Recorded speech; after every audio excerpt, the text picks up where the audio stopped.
Muito bem, boa tarde, a paz do Senhor Jesus, Paulinha, a paz do Senhor Brasil, seu irmão em Cristo, Marcos Antônio da Costa Gilpato. Estamos mais uma vez aqui num vídeo, nós temos dito que sempre Deus tem nos levado a produzir, quando nós, sempre Deus tem falado conosco, isso deve ser natural, né? Nós devemos só saber discernir. O Espírito Santo de Deus é dado para o cristão. O cristão deve procurar discernir quando o pensamento é dele e quando é Deus que está falando com ele, né? O Espírito de Deus comunicando com o seu espírito. A realidade é essa. Você pode estar ouvindo no fundo algum latido de cachorro, às vezes alguém falando, que não seja eu. Eu escolhi aqui esse cenário bonito aqui que você está vendo aqui, né? As nossas primaveras aqui. Então esse fundo aí natural, creio que você... E eu de propósito estou aqui porque o nosso compromisso é com a vida, não com a morte, né? É com a vida, é provocativo, vivifica. O Espírito de Deus habita em nós e nos vivificou. Nós éramos mortos em delitos e pecado e Cristo em nós, nos elegendo, nos convencendo através do próprio Espírito Santo. O Espírito Santo de Deus nos convenceu do pecado, da justiça e do juízo. E então nós estamos aqui nessa oportunidade, com esse vídeo, com o objetivo de comunicar com a família de Deus. É o povo de Deus, o povo cristão. E quando eu falo cristão, né, sem sombra de dúvida, você pode ficar certo que eu estou falando com cristão. O meu objetivo é falar com cristãos autênticos que possam estar desviando a conduta, que possa estar sendo levado por algum vento de doutrina, algum engano, né, alguma sutileza, porque esse é o tempo, né? E, pasmem,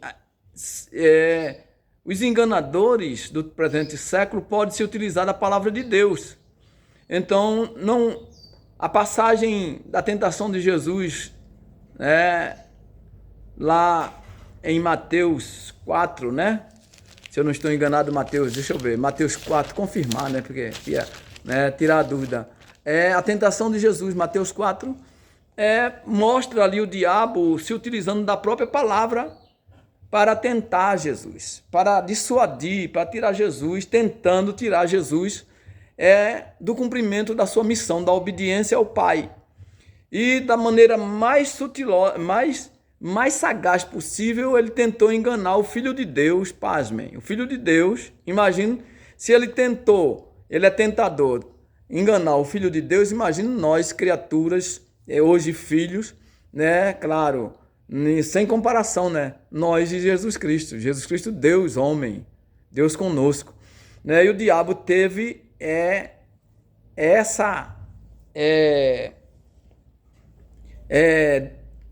como um desaforo, né? Um desaforo, como um desaforado dos desaforados, ele ousou tentar o próprio Deus, né? E Jesus se utilizou da palavra para o repreender, né? Você veja que ele se utilizou da palavra, tentando induzir Jesus a manifestar, quer dizer, a dizer uma coisa que ele tinha convicção, que ele era o próprio Deus, e o próprio diabo sabia disso, que Jesus era o Filho de Deus, e ele disse: se tu és Filho de Deus, transforma essas pedras em pão. Aí Jesus respondeu: não só de pão viverá o homem, mas de toda a palavra que sai da boca de Deus. Então você vê aí o conflito, né? E essa situação do diabo tentando com a própria palavra de Deus. Então, se o diabo ele se utiliza da palavra de Deus, então imagina os filhos dele. Então eu já disse em outra oportunidade que os filhos do diabo estão dentro da igreja. Então nós cristãos devemos estar cientes disso, termos identidade como filhos de fato. O Filho de Deus, eu creio que uma das identidades, uma das características do Filho de Deus é a obediência.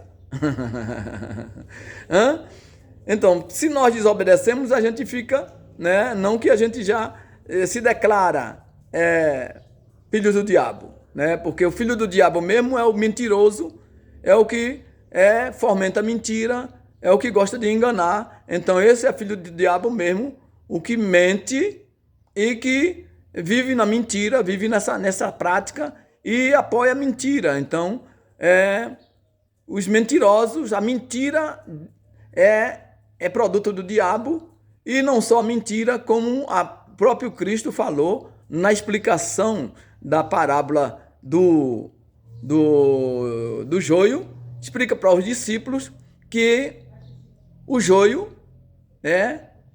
plantado, infiltrado no meio da igreja, são os filhos do diabo. Então, isso está posto, é fato. Então, se teologicamente aqui eu estou falando alguma heresia, eu desde já eu declaro que não é intenção minha fazer ser herético. Então, eu estou reproduzindo a Bíblia. Então, primeiro Cristo fala do joio, né? Cristo fala do joio, da parábola do joio, da semeadura, do fato do dono da lavoura ter mandado semeado semente boa. Ele é questionado se plantou a semente boa mesmo, e ele fala sim. Aí os trabalhadores perguntam, mas como plantando trigo, somente trigo, aparece o joio no meio? E Jesus fala, um inimigo veio, enquanto vocês descansaram no horário do almoço, sei lá, vocês não viram, e o inimigo veio e semeou o joio no meio. Então está posto isso. E Deus não manda a gente arrancar o joio, para não arrancar trigo junto. Fala que na ceifa, né, os anjos vão colher o trigo, colocar no celeiro, ou vai amarrar o joio, vai certamente arrancar o joio e jogar no fogo eterno, no inferno, na perdição. E os filhos do reino vai para o reino de Deus. Então, nesta tarde, eu quero fazer uma oração aqui, para poder a gente estar dando início e pedindo a direção de Deus, do Espírito Santo de Deus, para que essa mensagem chegue ao seu coração com o objetivo de te edificar, de te fazer crescer, de te orientar, e você deixar de estar vacilando, né? Se você está vacilando, infelizmente é um vídeo, você não vai poder participar, mas depois lá, quando for postado, né, no YouTube ou no Facebook, você pode dar sua opinião. Fique tranquilo para opinar. Eu não sou dono da verdade, a verdade é Deus, a palavra de Deus é absolutamente palavra de Deus. Eu creio. Se você não crê, aí é um problema seu, não é meu, né? E eu só posso orar por você e te aconselhar a crer na palavra de Deus.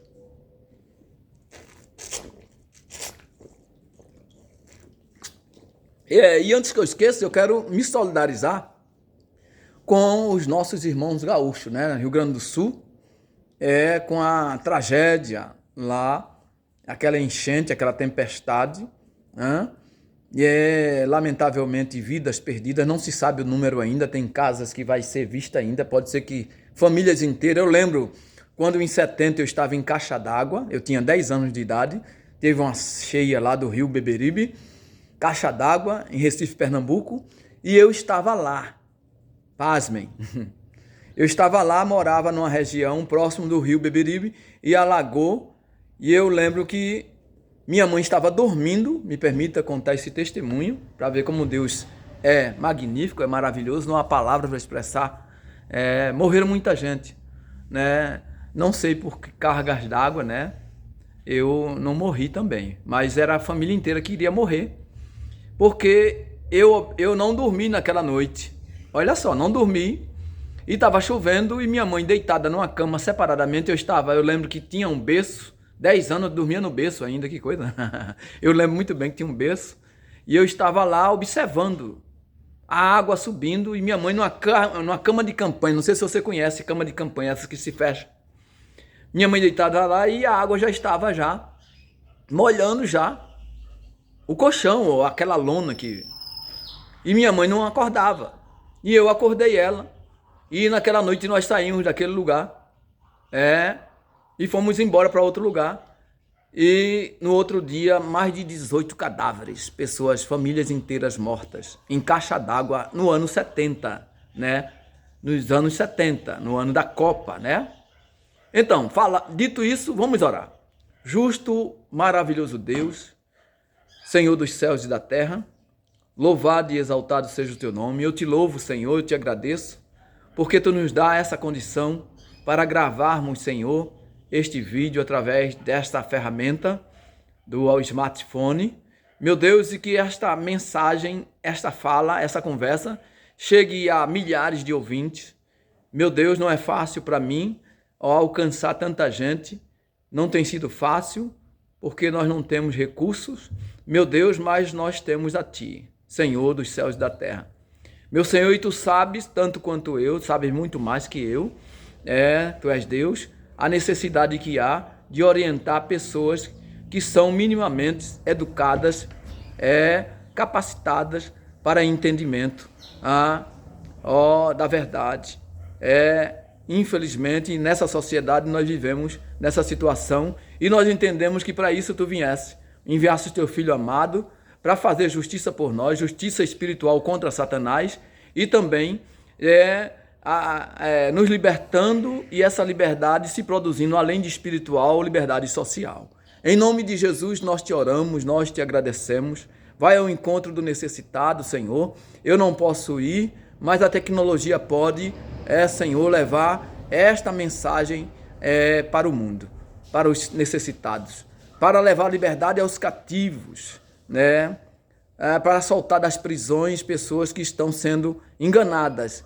E nosso propósito aqui é libertar. Essa é a comunicação que liberta, meu Deus, que Tu nos deste a oportunidade de fazer há anos atrás em rádios comunitárias.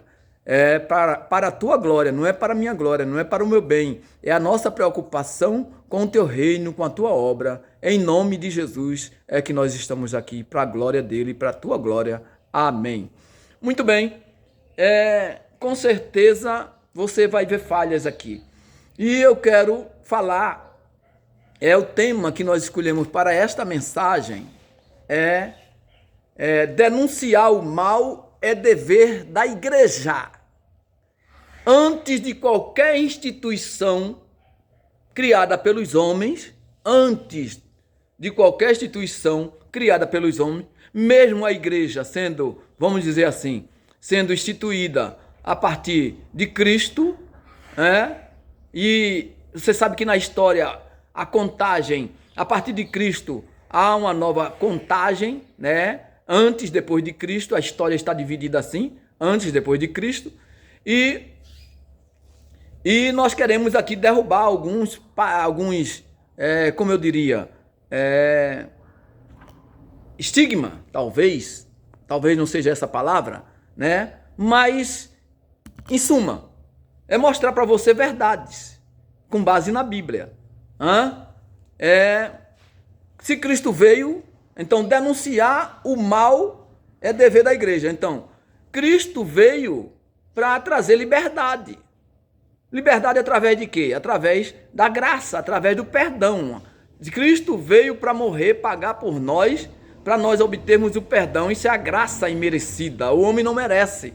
E foi uma iniciativa de Deus. Se Deus não tomasse iniciativa, o homem não teria condições de retornar a Deus.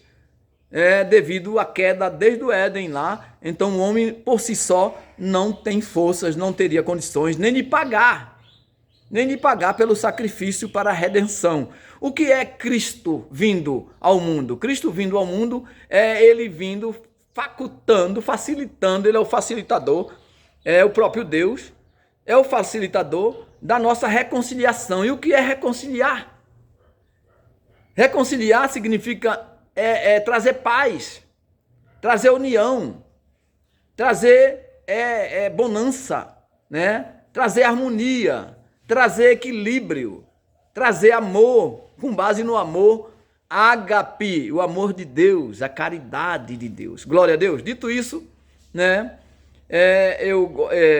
E nós vamos tomar como base do texto, para denúncia, nós vamos encontrar em vários lugares, isso bem claro, né? Se nós nos reportarmos lá para os nossos irmãos profetas, nós vamos encontrar os profetas denunciando, né? Não, vamos ficar falando de igreja, que eu estou falando de igreja, vamos ficar com João Batista. Essa figura de João Batista, o precursor de Cristo, né? Você sabe o que significa precursor, né? Precursor é aquele que vai na frente, aquele que vem antes, vem preparando o caminho. É como se fosse um batalhão de engenharia do exército. Olha, que coisa, né? Por que é que eu estou falando isso? Porque o exército tem um batalhão de engenharia, né? E eles constroem estrada, pontes, né? Tem pontes montáveis. Então, se de repente o governo federal quer fazer alguma obra em algum lugar que tem dificuldade, com certeza, se o governo federal se utilizar do batalhão de engenharia, parece que o governador do estado de São Paulo participou talvez de uma área dessa aí, né? O Tarcísio.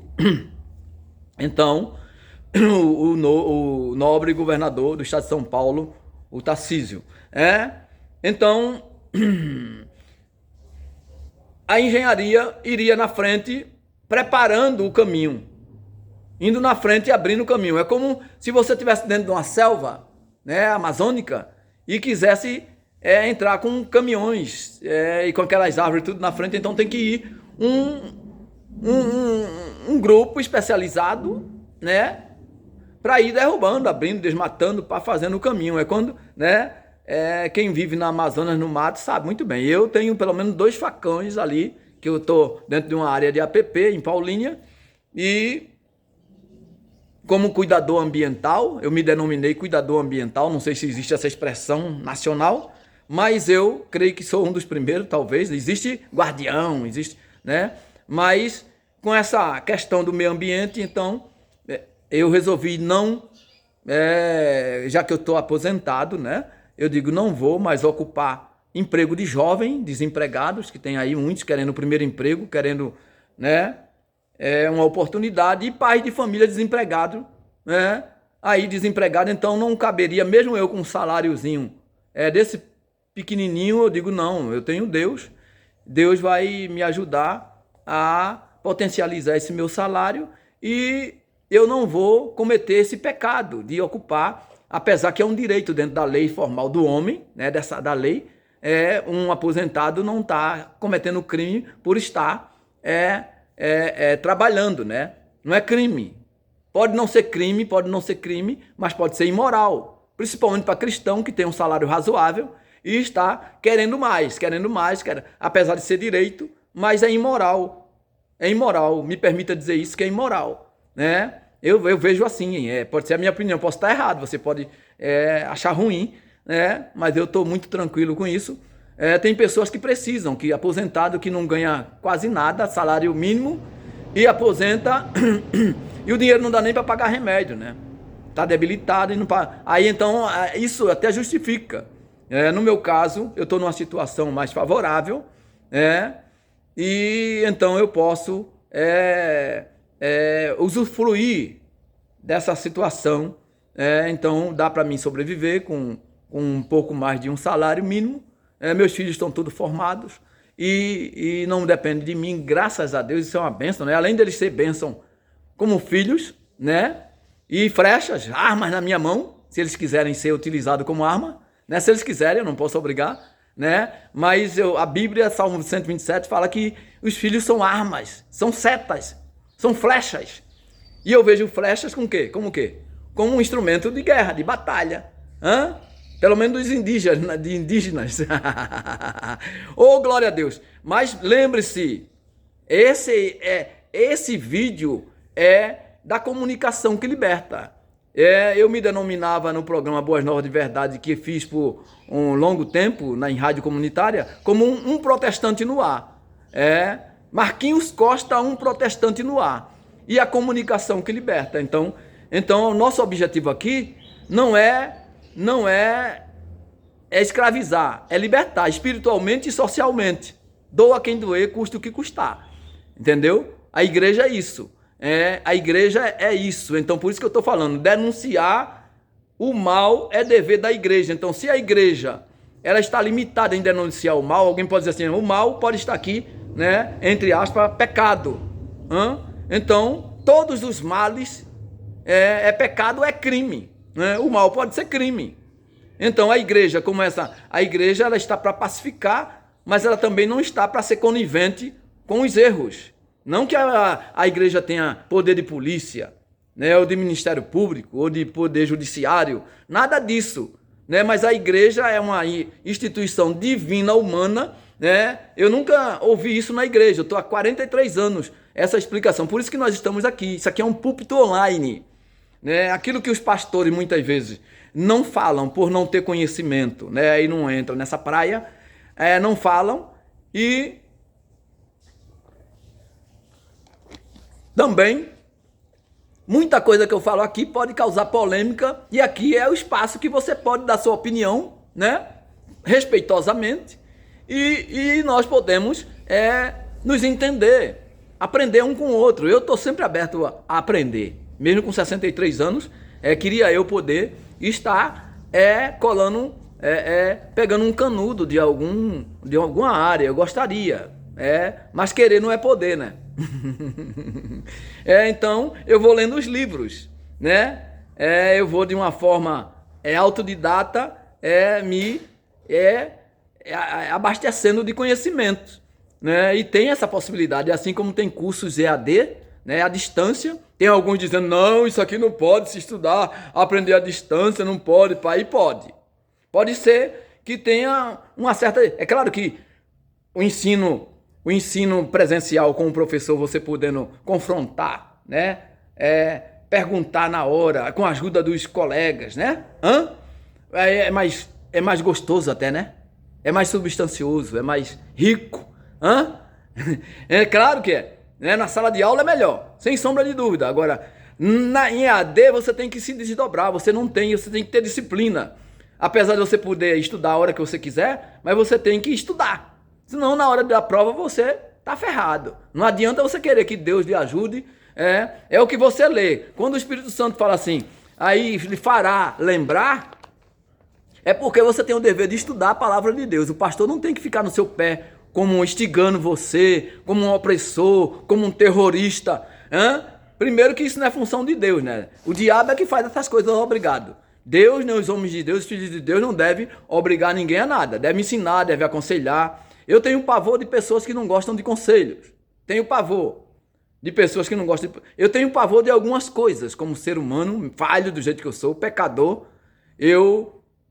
Me permita dizer, eu reprovo certas coisas com base na Bíblia, me olhando, me autoexaminando, fazendo autocrítica, e faço crítica, sou um crítico. Então você já percebeu que nós usamos da crítica. Então, vamos ver, eu tenho uma outra missão para fazer. Você está gostando aí do meu cenário, do meu fundo? Deixa eu sair daqui, né, que eu estou atrapalhando a beleza da natureza, né? Maravilha?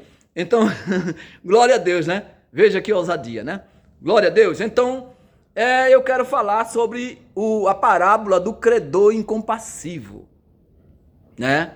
Então, eu estava falando de João, e você lembra de João o Batista, o primo de Jesus? Você lembra como João falava para Herodes? Se João denunciava algum pecado de Herodes, Herodes era o quê? Não era uma autoridade? E João representa quem? João, como profeta, representa quem? O Velho Testamento, lá os patriarcas. Quem é a continuidade deles? Não somos nós, não é a igreja? No período, você tem que entender isso, no período da lei, aí a transição, Cristo veio, foi perseguido, foi ignorado, foi maltratado, morreu porque tinha que morrer. Ele não ficou calado por acaso.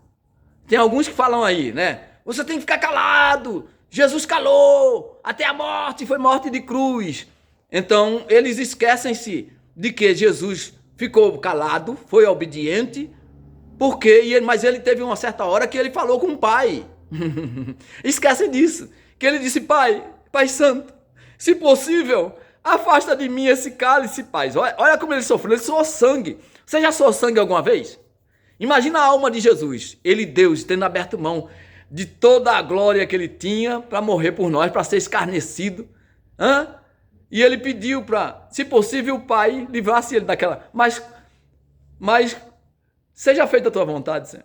Se não for possível, seja feita a tua vontade. E ele falou. Aí alguém fala: não, mas Jesus, até a morte de cruz, ele ficou calado. Não, ele falou com Deus. Ele falou com Deus e ele falou com os homens. Ele não ficou tão calado. Ele morreu naquele momento lá, ele crucificado, ele não podia nem mais falar nada. Ele podia até, da cruz mesmo, crucificado, clamar por legiões de anjos, e que libertasse ele, e ele ia mostrar. Aí sim, aí era a nossa condenação, porque se Cristo saísse da cruz ali, e quem ia pagar por nós? Quando Isaías, lá no capítulo 6, nos mostra lá, que a quem enviarei? Quem há de ir por mim? O rei Uzias morreu e agora o profeta estava lá, era da linhagem, estava lá no palácio e ele viu a glória de Deus, Quem irá ir por mim? E lá em João, e lá em Apocalipse 5, o livro selado, e os seus 7 selos, quem vai resolver? Quem tinha o poder de pagar o preço pelo pecado para nos remir? Ninguém, nem no céu nem na terra. Então, o Apocalipse mostra o quadro lá do livro selado, seus 7 selos, o que vai ocorrer. João chora, se desespera, e os homens, os anciões falam: não chore não, calma aí, olha lá, olha o leão da tribo de Judá. João viu a destra do que estava sob o trono assentado. É melhor cantar, um livro por dentro e por fora com 7 selos selados. E vi um anjo forte com grande voz bradar: quem é digno de abrir o livro e os selos desatar? João chorou porque ninguém fora achado digno, não é esse livro, de abrir o livro e nem para ele olhar. Porém ali se encontrava o Cordeiro, digno de abrir o livro, de desatar os selos. Disse-lhe um dos anciões: não é preciso chorar, eis aqui o leão da tribo de Judá. João, ele é a raiz de Davi que venceu para abrir o livro e os seus selos desatar. Glória a Deus. Quer que eu cante outra estrofe? Tá bom, Tá bom. Glória a Deus. Então, nós queremos basear, além de João Batista dizer para a autoridade daquele tempo, Herodes: estás em pecado, Herodes. Não é lícito possuir a mulher do teu irmão. Olha, Herodes era gentil, vamos dizer assim. Era um rei, não era descendente do povo judeu. Mas por que João dizia isso para Herodes? Porque a mensagem do reino é para todos os povos. É para todos os povos. É para todos os homens. É para toda a humanidade. A igreja é uma autoridade mundial. A igreja é universal. A igreja é uma instituição divina humana. Ela está... Então é isso, a igreja, se as autoridades constituídas no mundo, na sociedade que a Bíblia mesmo fala que jaz no maligno, não reconhece a igreja com essa autoridade, como essa instituição, é problema deles. Mas nós temos que ter convicção. A igreja de Deus precisa ter essa convicção em Deus. Nós precisamos nos colocar firmado na rocha, que é Cristo. Nosso fundamento, nossos alicerces está em Cristo. Está em Cristo e em Deus. Nós estamos guardados em Deus. Então, nós não temos como igreja, então, mesmo dentro da lei, do legalismo, dentro da formalidade, a igreja instituída, está formalizada numa harmonia com o governo que está lá em Romanos. Paulo fala sobre isso. Paulo é a autoridade que fala com mais propriedade sobre isso, porque ele era uma pessoa dotada, tinha conhecimento para isso, né? E só que a visão que muitos passam para nós de Romanos 13 é uma visão, eu creio, equivocada de uma certa forma, né? Fala muito bem o que é a autoridade, o que é a lei, para que ela serve, mas João não se calava diante dos pecados de Herodes, assim como nós não temos que calar. João dizia para Herodes e Herodia, lá no Velho Testamento a gente encontra Acabe, né, um rei do povo de Israel, desviou a conduta, prevaricando, cometendo adultério espiritual, fazendo politicagem, e Elias também é outro denunciando, questionando aquela situação, ou não? Aí hoje nós estamos no século XXI, a gente queremos mamão com açúcar. Os cristãos, e a Bíblia dizendo que o covarde fica de fora. A Bíblia fala que o covarde está lá em Apocalipse 21, e tem vários lugares que mostra o covarde voltando, os 22 mil soldados de Gideão voltando, porque não ia poder guerrear, porque era covarde, era time de atrapalhar. Aí depois Deus, porque Deus é soberano, aí sobra 10 mil, aí Deus vê que Gideão, Deus conhecendo o homem, foi ele quem criou, disse: Gideão vai se achar, que foi o braço dele. É só 300, Gideão. Quem vai te dar a vitória sou eu. É só 300.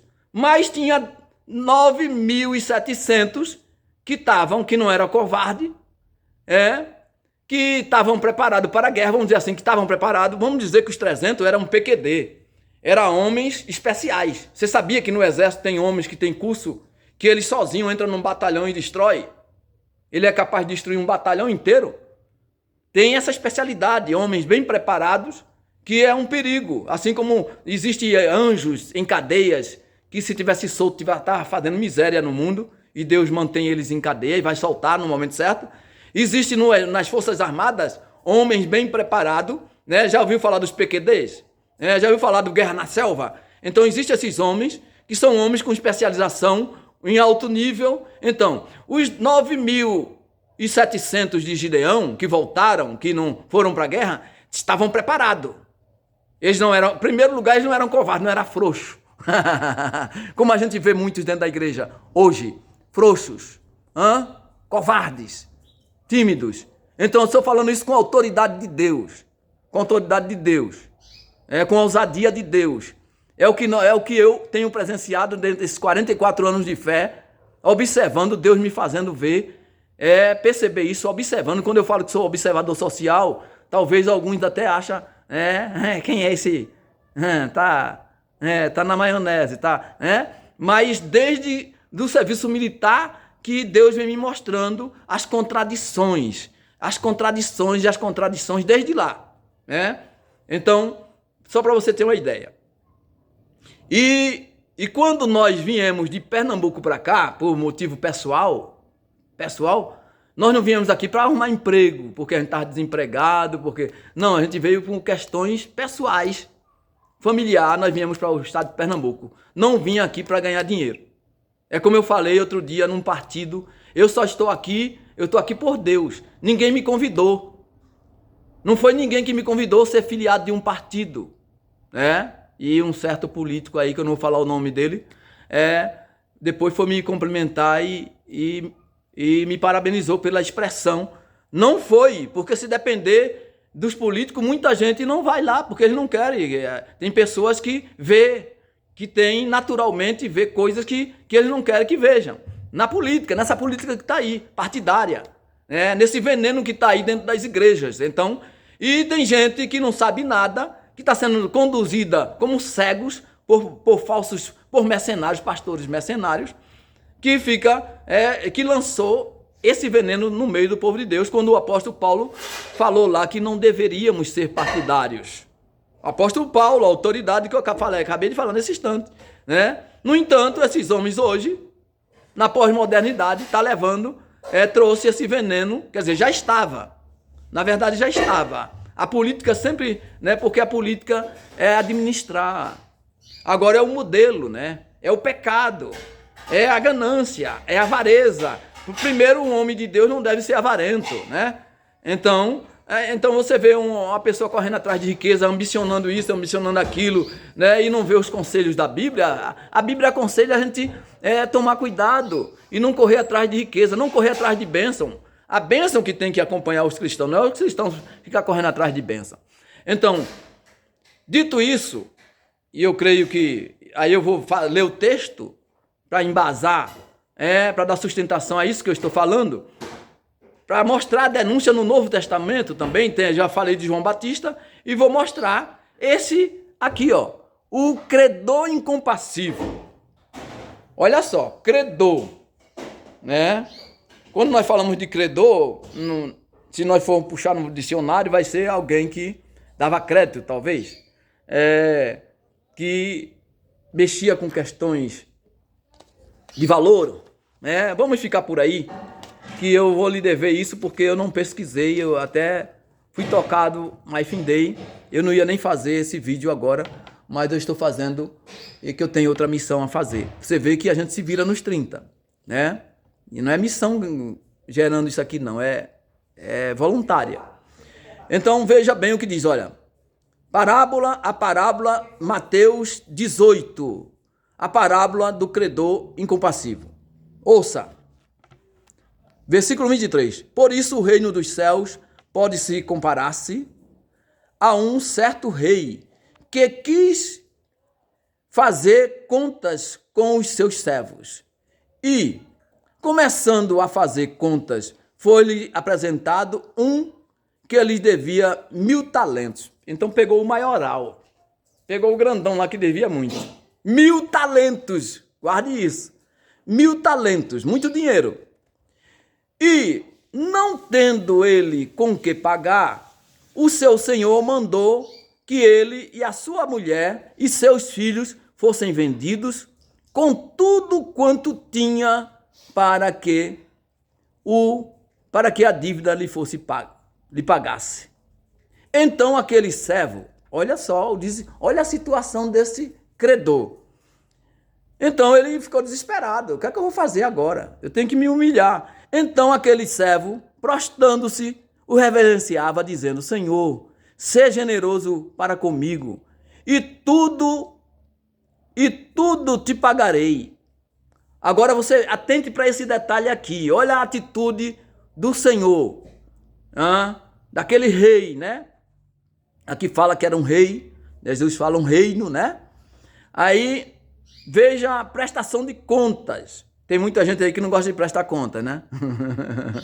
Mas vai ter que prestar, cedo ou tarde vai ter que prestar conta, até das palavras ociosas, tá? Não é que você deve ficar calado, você deve tomar cuidado com o que fala, né? Se você for acusar alguém, tem a prova. Tem a prova porque você tem o ônus da prova, de provar, uma autoridade principalmente.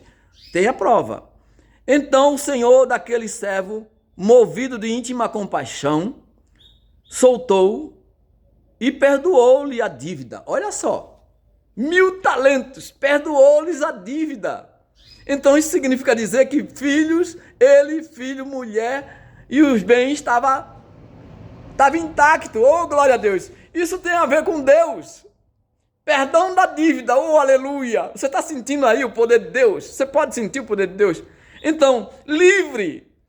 Não merecia. Merecia? Tinha mérito? Ele devia, era dívida, tinha que ser paga. Né? A Bíblia fala que a ninguém deveis, a não ser o amor. Temos que pagar as dívidas, não temos que fugir, dar desculpa esfarrapada, ou fugir não dar desculpa, né? Tem gente que foge, você perde o amigo, se é amigo, perde o amigo. Saindo, porém, aquele servo, olha a atitude dele agora. Saindo, porém, aquele servo, encontrou um dos seus conservos que lhe devia 100 dinheiros. Lançando a mão dele, forçava-o, dizendo: paga-me o que me deves.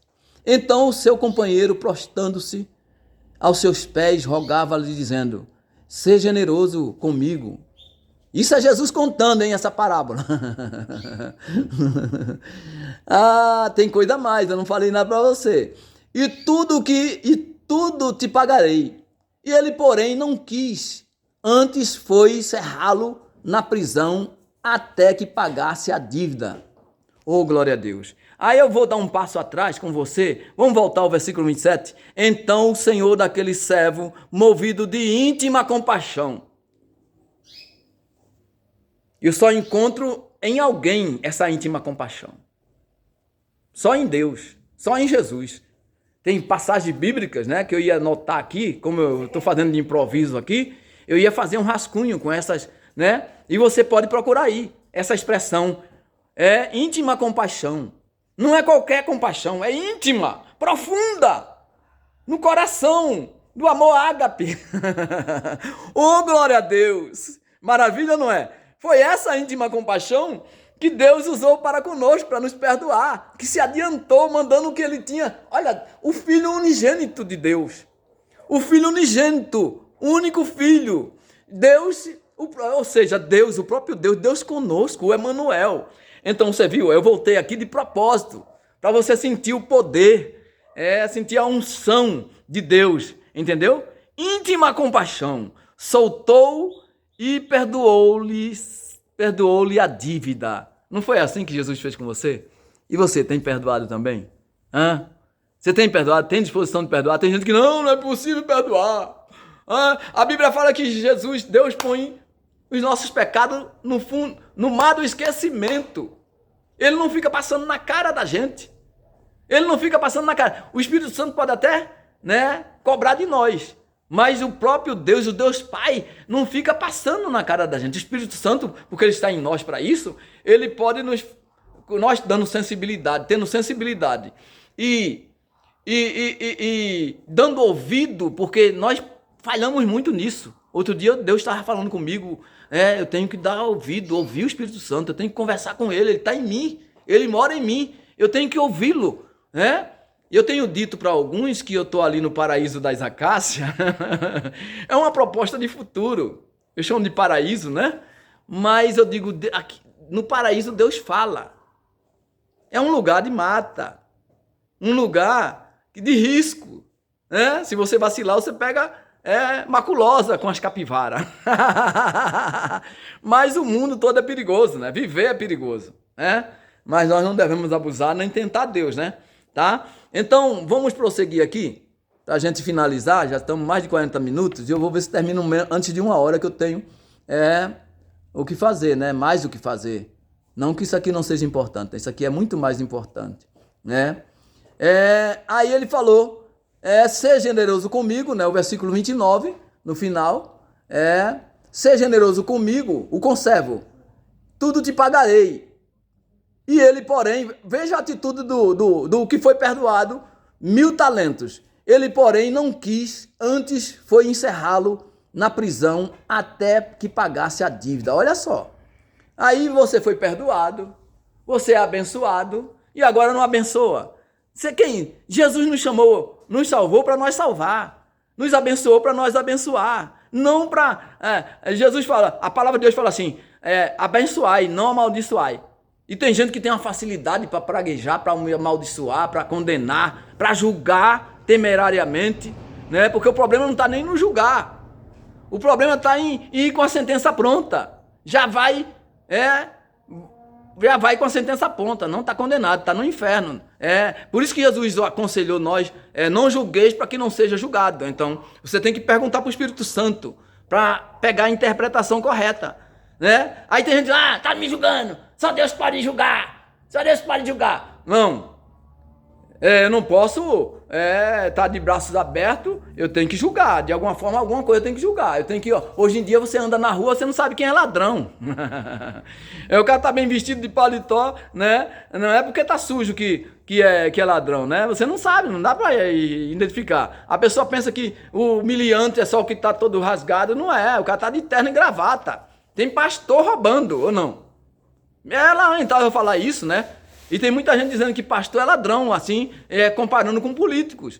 E ultimamente a gente tem visto isso, Muita gente, muitos pastores roubando, enricando com o dinheiro sagrado, o dinheiro que devia estar sendo destinado à missão, à viúva, aos órfãos, aos estrangeiros, aos pobres, né? Fazendo até casas, né? Tem igreja aí que eu vi outro dia fazendo casa.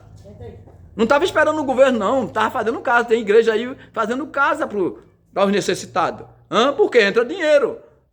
Agora eu vou esperar o governo. Se o governo me der um subsídio, aí eu vou alfabetizar os analfabetos. Tem gente esperando, tendo condições, esperando que o governo dê subsídio para poder alfabetizar. Tem uma salinha lá para alfabetizar os irmãos ou pessoas da comunidade analfabeta. Não, a igreja, outra coisa, cooperativa.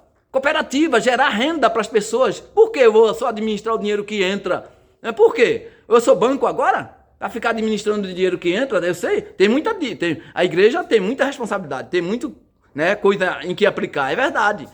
Mas vai esperar o governo fazer uma frente de trabalho, de emprego, como esse governo que passou aí, não fez nenhuma frente de emprego, nenhuma, né? Mas nós podemos tomar iniciativa. Agora está lá um patrimônio de todos sendo abandonado e eu estou à toa, eu não posso cuidar dele, não posso fazer algo, tudo eu tenho que, não, o governo tem que fazer, percebe? Então vamos continuar aqui, para concluir. Então o seu senhor, veja bem, vendo pois os seus conservos, olha, ele pegou um conservo e condenou porque devia, não perdoou, encerrou na prisão até pagar. Aí veja a denúncia aqui, olha aqui, as pessoas que ficam se escondendo, liso, não é comigo, porque Deus vai julgar, tá aqui, ó, tá aqui na palavra de Deus, não pode, tem medo, né, aí quer livrar a pele, né, aí não confia em Deus, não exerce o papel, corpo de Cristo, é membro do corpo de Cristo, a igreja é uma instituição poderosa. Agora se o membro agir sozinho, aí ele pode até, né, não deve agir. Aí era a igreja tem comando, a igreja tem pastores. Agora, a igreja local, numa cidade como a que eu estou em Paulínia, né? Existem várias igrejas locais divididas em denominações, né? Mas essa igreja pode ter um conselho de pastores, local, na cidade, um conselho de pastor, né? Que pode planejar ações perante o governo para o bem da cidade, para a paz e para aconselhar e para melhor da cidade, para que as coisas sejam feitas com equidade, né? Não esteja solto como está aí. A igreja tem esse papel e está na Bíblia. Alguém vai dizer que não, né? Alguém vai querer o quê? Como fala? A zona de conforto. Zona de conforto. Principalmente cidade grande, cidade rica, né? O interior está lá sofrendo e ele está numa cidade grande, olha, muito bem, status, né? Vendo, pois, os conservos, o que acontecia, contristaram-se, olha só, se sentiram, tiveram empatia, muito, e foram declarar ao seu senhor tudo o que se passara. Olha, foi ao rei contar o que aquele cidadão fez, aquele abusado fez, né? Então seu senhor, chamando a sua presença, disse-lhe: servo malvado, perdoei-te toda aquela dívida porque me suplicaste. Não devias tu igualmente ter compaixão do teu companheiro, como eu também tive misericórdia de ti? E indignado o Senhor, olha a ira do Senhor, né? Pensa na ira de Deus derramada sobre os ímpios. Então, indignado o seu Senhor, o entregou aos atormentadores até que pagasse tudo o que devia. Assim vos fará também meu Pai, Jesus falando, assim também vos fará meu Pai celestial, se de coração não perdoardes cada um o seu irmão as suas ofensas.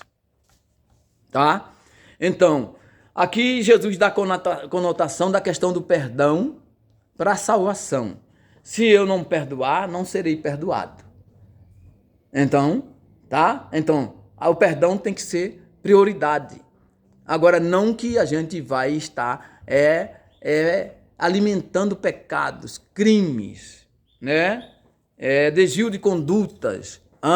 Perdoar se arrepende também, né? Perdoar, né? Viu lá? Em princípio, que tinha 1000 talentos, se arrependeu. Pediu misericórdia. Reconheceu que devia. O outro aqui também reconheceu que devia, mas não foi perdoado. Um foi perdoado e o outro não. Reconheceu e não foi perdoado. O segundo, pelo que tinha sido perdoado, uma quantia impagável. É o que acontece com muitos crentes até. Foi perdoado por Jesus, mas não consegue perdoar o pastor, não consegue perdoar o irmão, o marido não consegue perdoar a mulher não consegue perdoar o marido, o filho não consegue perdoar o pai. Então é isso. Então, o objetivo desse vídeo, né, da Comunicação que Liberta, é mostrar para você que a Bíblia tem muito mais do que você pensa, né? E que tem alguns passando por cima de certos detalhes. Eu tenho outros pontos, né? Tem lugar onde fala de política que os pastores geralmente não falam, não dá conotação, né? Da questão política, mostrando claro que existe uma divisão, né? Lá na passagem de Eliseu, por exemplo, né? Com o Naamã, mostra bem definido ali, um rei se comunicando com o outro e o homem de Deus que resolve a situação. Então, lá é outro ponto, outra hora nós vamos fazer um vídeo, talvez uma live no Facebook falando sobre isso. E por quê? Porque a tendência dos pastores, de muitos, né, é fugir da política como o diabo foge da cruz. Foge da crítica como o diabo foge da cruz. Né? Porque o problema não é a crítica, o problema é a crítica destrutiva, tem que ser combatida, né? Para destruir a vida dos outros. Em vez de elevar, derruba, mata. Então, a mesma coisa do falar, né? Palavras ociosas. Às vezes a pessoa, não, porque Tiago falou que deve ter cuidado, porque a língua é isso e aquilo, mas Tiago não mandou ninguém não falar. Tiago mandou tomar cuidado com o que fala, para não falar coisas ociosas, coisas que destrua, coisas que... Aí você vai dar conta daquilo que você falar, porque a Bíblia fala que um irmão ferido é mais difícil você ganhar ele do que uma cidade fortificada. Para você desfazer, tirar... E se o diabo entrar no negócio, os dardos inflamados malignos entrar e virar e gerar raiz de amargura no coração, fica mais difícil de sarar aquela ferida lá dentro do coração. Então nós precisamos tomar cuidado com o que a gente fala, mas não deixar de falar. Agora, se você está deixando de falar, Jesus te chamou para falar, como chamou Ezequiel lá, fala para o ímpio. Aí não, falar só para o ímpio. Aí dentro da igreja, o justo está desviando da sua justiça. E aí porque o justo é um pastor da igreja, aí a pessoa não cobra do pastor. É difícil, né? Inclusive eu quero dizer aqui que é difícil para esses homens pedir perdão, hein? É difícil para esses homens, não sei o que é que vai para a cabeça dele, o poder, né? O poder subiu na cabeça e às vezes eles pensam que é um semideus, que agora é pastor, é dono da igreja, agora é pastor, é maior do que seu irmão, do que sua ovelha, e não é, ele é ovelha. Ele precisa ser ovelha. Se ele não for ovelha, ele é o bode. Então é lobo, devorador, mercenário. Então o pastor precisa e deve ser ovelha. Um pastor de Deus, homem de Deus, precisa ser ovelha. Precisa ser parte do corpo de Cristo. Ele não é o cabeça é Cristo. Glória a Deus.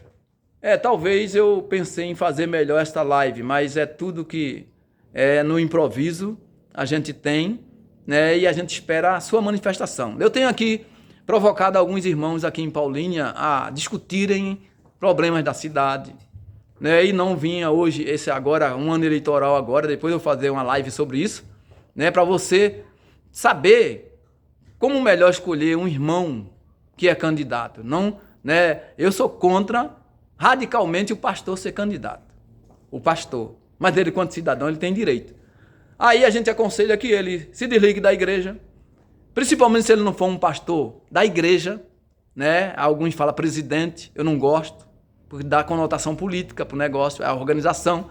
Mas o pastor da igreja, o homem que é responsável, que vai responder perante Deus com relação à igreja, o pastor da igreja. O meu pastor aqui é Edivaldo Bueno, né? Em Paulínia, homem de Deus. Então, jamais eu concordaria que ele dissesse, olha, você é candidato, eu trabalharia, digo já desde, para que a igreja não aprovasse, que ele fosse ser candidato a alguma coisa, a prefeito, a vereador, né? E eu creio que ele não ia se rebaixar a isso, né? Porque a função de pastor é honrosa, é nobre. Já pensou? Dividir essa coisa tão sublime. Eu amo o meu pastor, né? Pastor Edivaldo. Como eu amei o meu pastor, Valdivino Uchoa, meu primeiro pastor. Então, é o mesmo amor que nos une. O amor ágape, o amor de Deus, o amor fraternal, o amor de irmão, né? O amor de irmão. Então, ame o seu pastor, ore por ele. Nós estamos vivendo num tempo muito difícil, em que os ataques são terríveis, né?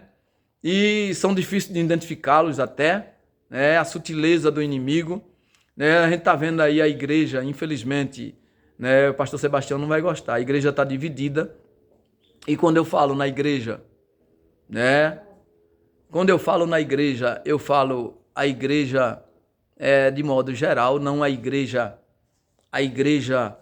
universal, a imaculada, porque existe uma igreja que está se preparando, ou está preparada a ser arrebatada, e dentro dessa igreja existe o joio, existe aqueles que vão ser deixados e irão ficar, até porque Jesus falou, o joio no meio do trigo. Então, eu entendo como teólogo, como estudante, né, vamos dizer assim. Eu falo que sou teólogo hoje porque o irmão Guna escreveu, inclusive eu tenho o livro dele, filho do Claudiano de Andrade, né, irmão Guna Andrade, esposo da nobre irmã Ana Andrade, né, que foi minha professora aqui. O Guna também foi algumas vezes aqui no IBP. Então, eu falo porque, e analisando direitinho, depois que a gente estuda, depois que a gente, né, nós podemos nos considerar teólogo, talvez não tenha até um diploma, né, formal, né, numa faculdade, numa STIADEC, num seminário pentecostal do Nordeste. Eu frequentei o seminário pentecostal do Nordeste, não concluí nada, vim correndo para cá, fugindo das tentações, né, vamos dizer assim, de fazer uma loucura. Eu vim para cá, para o estado de São Paulo, em 90. Então, tá aí, terminando o nosso tempo, 58 minutos no máximo. Que Deus abençoe, um forte abraço fraterno e que a gente volta numa próxima oportunidade, numa live ou num vídeo. Um forte abraço aos meus irmãos, meus amores e meus amigos e irmãos. Eu gosto de saudá-los assim. Meus amores, meus amigos e irmãos, né? Glória a Deus, a paz do Senhor e até uma próxima oportunidade em nome de Jesus. Oreis por mim e oreis por o nosso povo lá, o povo gaúcho, o povo que está naquela tragédia lá, infelizmente, e nós iremos fazer um vídeo sobre essa questão. Nós temos até uma canção exclusiva acerca do aquecimento global, uma mensagem, uma poesia que Deus nos deu. Em breve vocês vão tomar conhecimento, se Deus assim o permitir. Um forte abraço fraterno. Fui!